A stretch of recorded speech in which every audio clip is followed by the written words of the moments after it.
कर्जतमधल्या नवीन railway car shed प्रकल्पामुळे गावकरी भयभीत झाले। आजूबाजूची गावं उल्हास नदीच्या पुराच्या पाण्यात जाण्याची गावकऱ्यांना भीती आहे। आमचा प्रकल्पाला विरोध नसून आमचं योग्य जागेत स्थलांतर करावं अशी मागणी ग्रामस्थांनी केली। कोल्हापूरच्या टाकळीवाडी इथल्या जवान रोहित खानिकुडे यांचं कर्तव्यावर असताना अपघाती निधन झालं। त्यांचं पार्थिव रविवारी सकाळी टाकळीवाडी या गावी पोहोचणार आहे। मानवंदना देत शासकीय इतमामात त्यांच्यावर अंत्यसंस्कार केले जातील।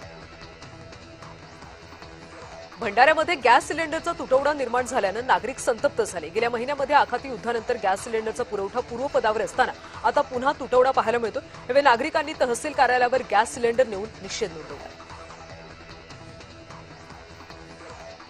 मराठवाड्यातल्या 9,66,000 शेतकरी अद्यापही विमा भरपाईच्या प्रतीक्षेत आहेत। अतिवृष्टीमुळे मोठं नुकसान होऊन सुद्धा विमा कंपन्यांकडून नुकसान भरपाई मिळाली नसल्यानं शेतकऱ्यांमध्ये नाराजी आहे। तातडीनं नुकसान भरपाई मिळावी अशी मागणी होती।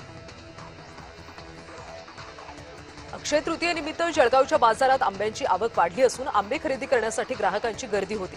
गेल्या वर्षीच्या तुलनेत आंब्याच्या दरात यंदा जवळपास 20% वाढ झाली। सांगलीच्या विष्णू अण्णा फळ बाजारात अक्षय तृतीयेसाठी आंबा खरेदीसाठी मोठी गर्दी झाली। मात्र जेवढी आंब्याची मागणी होती तेवढी आवक नसल्यानं आंबा पेटीचे दर वाढल्याचं दिसतंय। आंब्याची मागणी भरपूर असून तेवढी आवक होत नसल्यानं पेटीचे दर वाढल्याचं आंबा व्यापारी सांगतात। गोंदियामध्ये आत्मसमर्पित नक्षलवाद्यांनी बांबूपासून तयार केलेली कलाकृती जिल्हाधिकारी आणि पोलीस अधीक्षक यांना भेट देण्यात आली। या सर्व आत्मसमर्पित नक्षलवाद्यांना जिल्हा जात पडताळणीद्वारे आत्मसमर्पण प्रमाणपत्र देण्यात आलं। लवकरच पुरस्काराची रक्कम आणि मुख्य प्रवाहात आणण्यासाठी सर्व योजनांचा लाभ या नक्षलवाद्यांना दिला जाणार आहे। संभाजीनगरमध्ये भर उन्हाळ्यात मनपा प्रशासनाने घेतलेल्या 8 तासांच्या शटडाऊनमुळे पाणी पुरवठ्याचं वेळापत्रक कोलमडलं। शहराला मिळणाऱ्या पाण्यामध्ये घट झाली असून 6 ते 8 दिवसानंतर असलेला पाणी पुरवठ्याचा गॅप आता आणखी एका दिवसानं वाढला।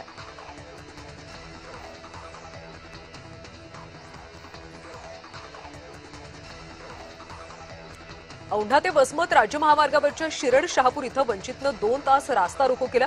जवळा बाजार समितीतल्या कथित भ्रष्टाचार, शेतकऱ्यांच्या लुटीविरोधात आणि कापूस खरेदीतल्या गैरव्यवहाराच्या विरोधात आंदोलनकर्त्यांनी जोरदार घोषणाबाजी केली। प्रशासनानं घटनास्थळी येत चौकशी करून कारवाईचं लेखी आश्वासन दिल्यानंतर आंदोलन तात्पुरतं मागे घेण्यात आलं। वारकरी संप्रदायाचा अपमान खपवून घेणार नाही असा इशारा भाजप आध्यात्मिक आघाडीनं दिला। पवार गटाचे विकास लवांडे यांनी वादग्रस्त विधान केलं होतं। या विधानावरून आध्यात्मिक आघाडी आक्रमक झाली। वाशिम जिल्ह्यामध्ये डीएपी खताच्या विक्रीमध्ये विक्रमी वाढ झाली। त्यामुळे खताचा काळा बाजार किंवा साठवणूक होत नाहीये ना, यासाठी कृषी विभाग आता ऍक्शन मोडवर आली। अनेक खतांच्या दुकानांची झाडाझडती घेतली जाते। माथेरानमध्ये उभारला जाणारा 47 कोटींचा एसटीपी प्रकल्प सध्या वादाच्या भोवऱ्यात सापडला।